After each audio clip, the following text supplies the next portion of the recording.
How can you calculate exactly how many calories you need to lose fat? It's actually very simple, and I'm going to show you exactly how. You don't need a million different calculators and fancy formulas online. Simply take your body weight in pounds, so if you're 200 pounds, and times it by 12, that's 2,400 calories.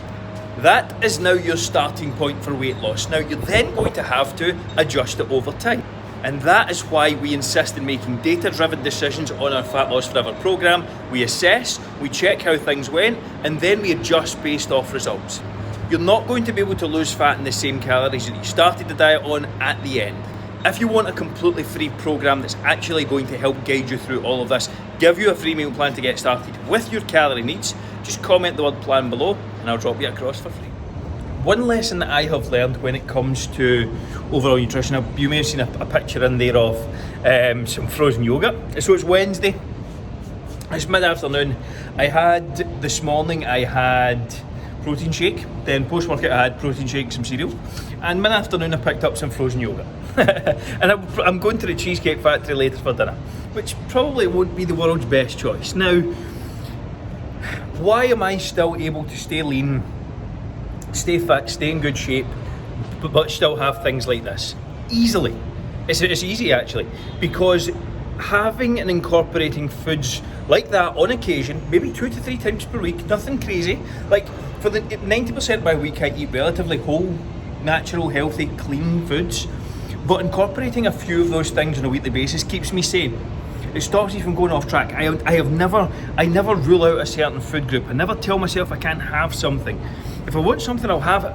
But ultimately, you have to have the discipline in order to keep making that sort of progress and to keep moving forward. But there's a fine balance, and why we use flexible nutrition and AMF is you may be on a diet, you may have cut out everything you enjoy, be over-restricting. What happens then when Saturday hits and you get a taste of chocolate, or you smell the fry-up, or you smell the breakfast? What happens?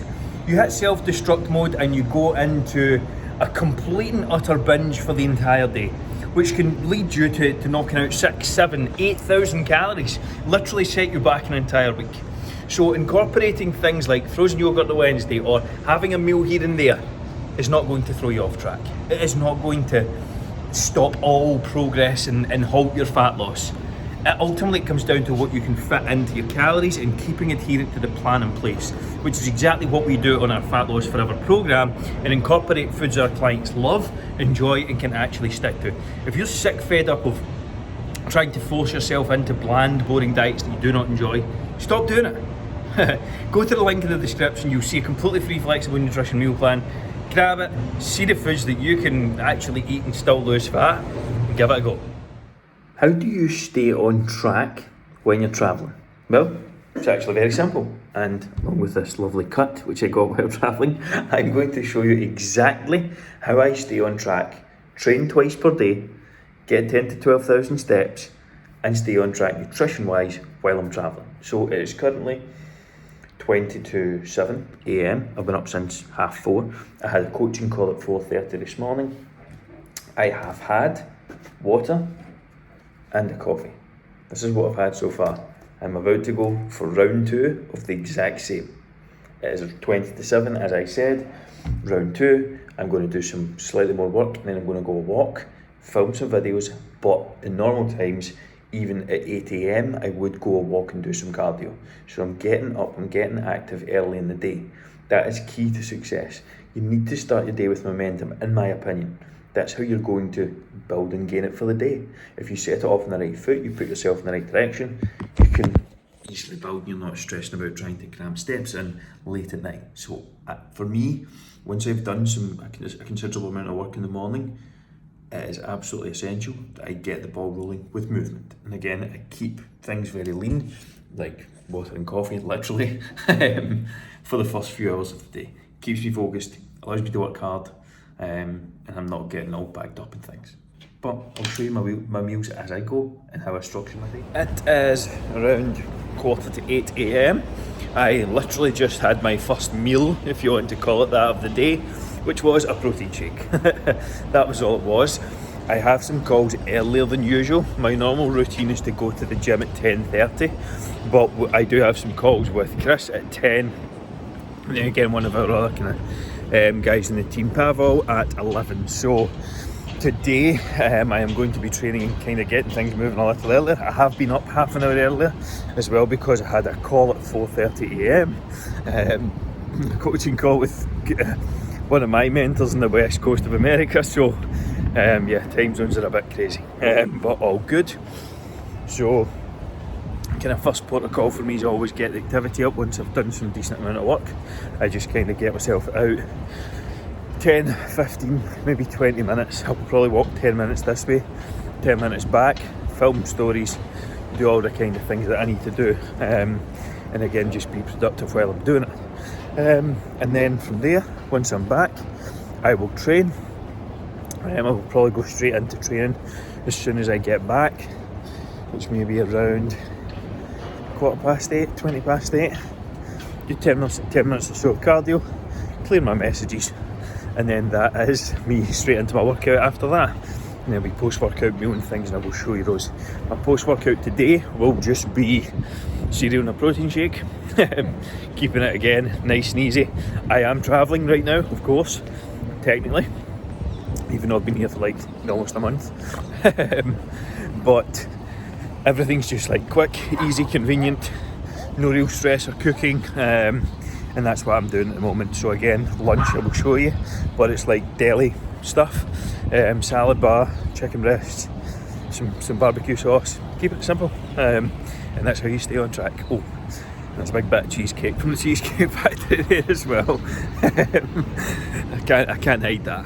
Back in the UK, I haven't been the best with keeping up with these videos. To be perfectly honest, I've been doing a lot of content. We were working extremely hard. Things are about to get significantly easier in this front, and I'm going to be able to showcase my life in depth, how I live, how I run two businesses that generate more than £400,000 a year now, and how I continue to stay consistent with training, with lifestyle, and live a good life. Well, that's what I think I do.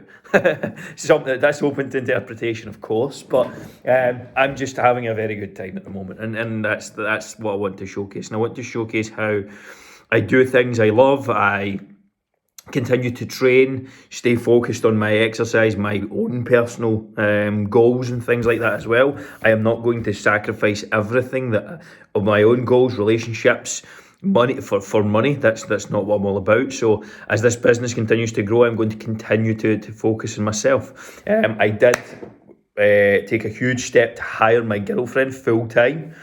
So she has handed in her notice for her day job, which is a huge step. So she will be able. She's going to be part of what she's going to be doing is documenting a lot of things in terms of training, nutrition, meals, all that sort of stuff for YouTube. So she'll be taking over this full role, which is going to be exciting, and I'm excited to share more and more stuff with you. Sunday I am going through some finances. I run through this every single week, where my money is, what's invested in, what stocks, shares, all that sort of stuff, where the money is sitting, all of the amounts, everything. I track it all, and that is key. So let's get into this week. I'm going to be planning. I am home in the UK for a week, and then I go back to Dubai for a week, and then I'm back for a week, and then I go to Centre Parks in England for a week. So a bit kind of all over the place just now, but I'll be staying consistent. I weighed in at 70 kilos this morning, which is like 1.5 kilos over my lowest weigh-in for the shoot. How, I don't know, because I enjoyed the Cheesecake Factory a few times, but I suppose I was kind of fasting in the morning, eating relatively light and basic outside of those meals, so that's kind of how I stayed on track, and I was training twice a day, so maybe not so surprising as to why my weight is still relatively low. I have gained some body fat. That is perfectly normal after a shoot. I wouldn't expect to not have gained some. It's uncomfortable to not put some on, so I'm all good with that. And yeah, going to put myself into a relatively aggressive calorie deficit for the next week or so, just to strip off a little bit of. I know the scale's only up around 1.5 kilos, but I do feel that will probably change over the next day or so, as I was dehydrated this morning because I had a few drinks last night for a friend's engagement party. So That tends to throw the scale off, and then by the time I get back into routine and things over here, I reckon the scale maybe settle around 71 kg. So if I can get back under 70 before I head to Dubai again next week, I'll be a happy man. And that's kind of my goal for the next 7 days or so. And I'll showcase as much as I can.